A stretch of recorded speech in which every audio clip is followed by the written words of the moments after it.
After 120,000 miles divided among a 2012 BMW 328i sedan, a 2014 BMW 328d xDrive wagon, and a 2015 BMW M3, we're ready for a respite from the 6th generation 3 Series.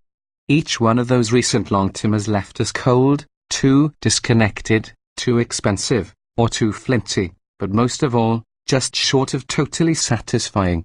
BMW's quest to adapt the 3 Series for mass market appeal has watered down our decades-long love for the car that once combined control, practicality, and fun like no other. Instead of hunting for the ghosts of BMW past with yet another long-term 3 Series, we've redirected our focus toward a 2016 BMW 740i. We'll spend 40,000 miles determining if BMW's apparent new priorities, luxury and comfort before sport, have been perfected in the company's flagship. The 7 Series is less about driving and more about riding, and these days, that means a car packed with electronics. The 6th generation 7 Series takes the first baby steps toward automated highway driving with optional adaptive cruise control and brief stints of self-steering lane keeping. We assume that BMW designers also are fans of Minority Report, because the latest iteration of iDrive allows passengers to wave a hand or twirl a finger in front of the 10.2-inch touchscreen to accept an incoming call or to adjust the audio volume. Yes, the gesture controls are every bit as gimmicky and imperfect as they sound. Looking beyond the silicon and semiconductors, this new G11 chassis blends high-strength steel, cast and extruded aluminium, carbon fiber, and magnesium for a lighter unitized structure. Expensive, but not that expensive. We've been conditioned to think of the 7 Series as a 6-figure car, so we impressed ourselves when we ordered our long-timer with a $96,095 price tag. It helped to start with the least expensive 7 Series, an $82,295 rear-wheel drive, 6-cylinder 740i, because from there we positively splurged on indulgences. The $3,900 luxury seating package with cold weather brings heated, ventilated, and massaging power rear seats, a heated steering wheel, heated front and rear armrests, and a 7.0-inch Samsung tablet in the rear console that allows control of just about everything in the car except for the steering wheel and pedals.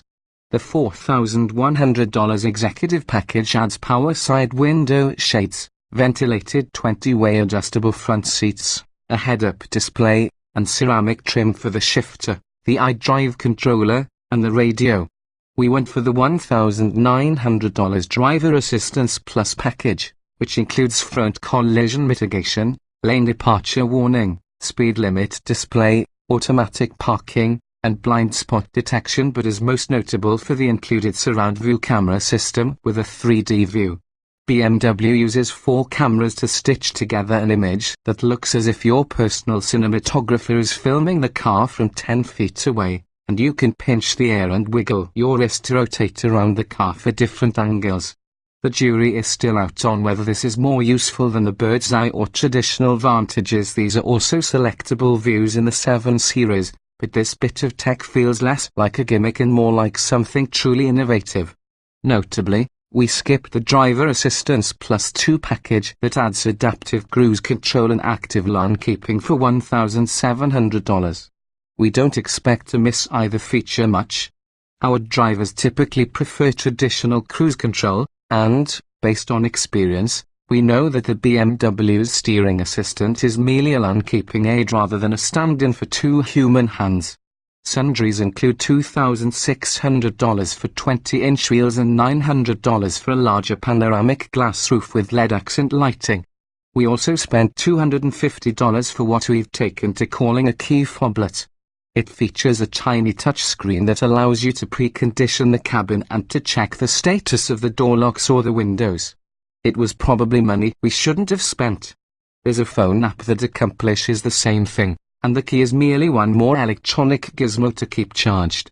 Finally, we dropped $150 for a space-saver spare, which adds some additional security against being stranded, over and above the standard run-flat tires, but comes with the penalty of raising the trunk floor by about 6 inches.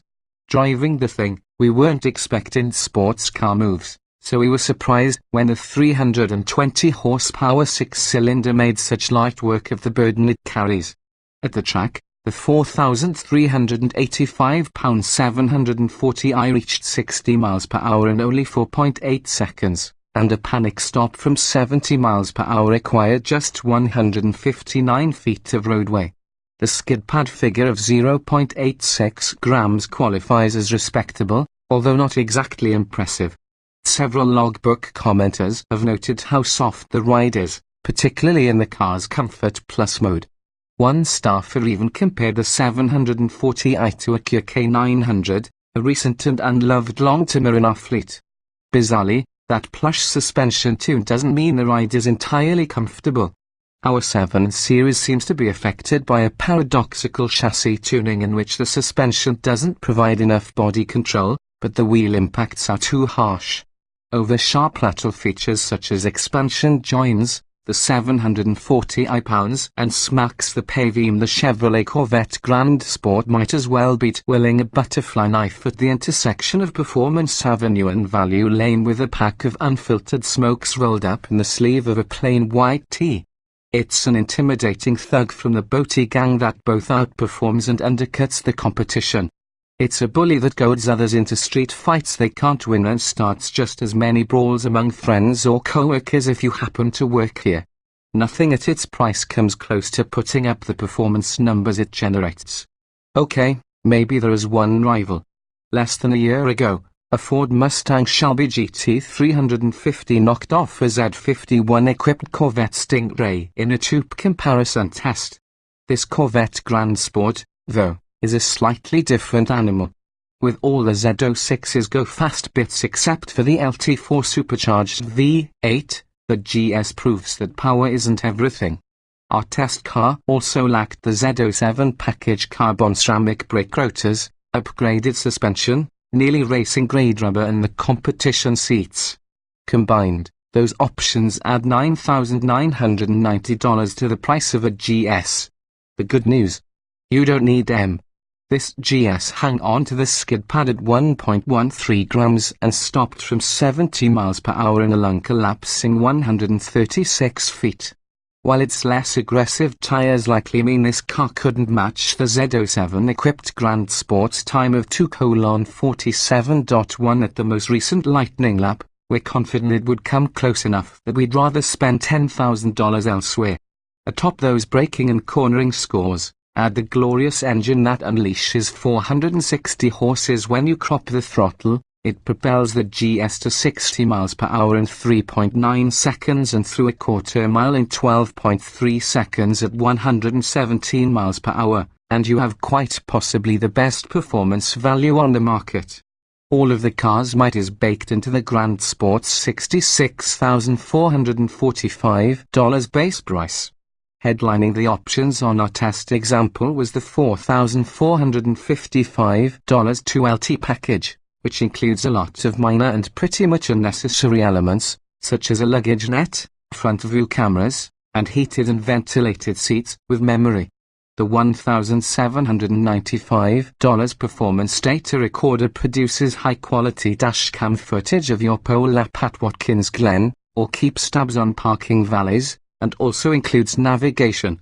Racing stripes $995, carbon flash badging $100, black wheels $495, and the Heritage package, which adds fender and interior hash marks and floor mats for $795, adds strictly visual horsepower, so choose your options wisely. The only contemporary that comes close to matching the Grand Sport's performance is the Mustang Shelby GT350R, which starts at $64,270 without a radio.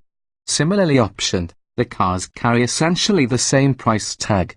Arguing the merits of one to the other's fan base is a futile exercise, as blue ovals and bow ties won't get along until a common enemy materializes. What no spec panel or features breakdown can convey is how composed the Grand Sport is on rough roads. Michelin Pilot Super Sport tires measuring P28530ZR19 up front and P33525ZR20 in back occasionally follow the ruts and grooves in the road a bit too much, but GM's magnetic ride control dampers do an admirable job of quelling extraneous wheel movement. The trick fluid in the dampers varies its viscosity, and thus damping force, with electrical current, making for a ride that's smooth when you want it and firm when you need it. General Motors has polished this technology for more than a decade in Cadillacs and Corvettes, and it shows. Cars as quick and with this much grip aren't expected to deliver comfort and composure like a family sedan, but this one does.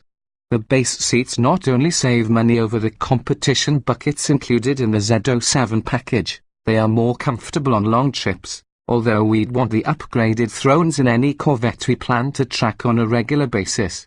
There still is a good amount of flex in the base seats when the Corvette is pushed to its extremes, something we have come to live with. We do, however, plan to mention it in every Corvette review in hopes it will be rectified when the mid-engine C8 debuts in the not-too-distant future. Even without the Z07 package which we tested this summer, the standard Grand Sport is anything but base. Both it and the GT350 made our 2017 10 best cars list.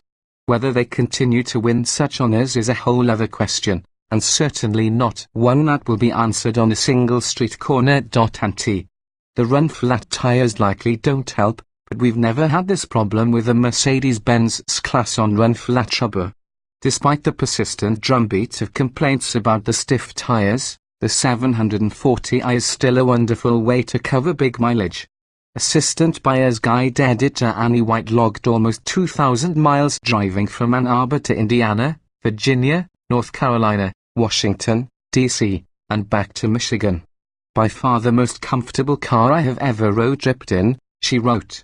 I had no back pain at all, which is not normal for me, thanks to the truly excellent seats with seemingly endless adjustability. The small displacement engine also is delivering on its end of the bargain, in addition to the impressive track test performance, wherever.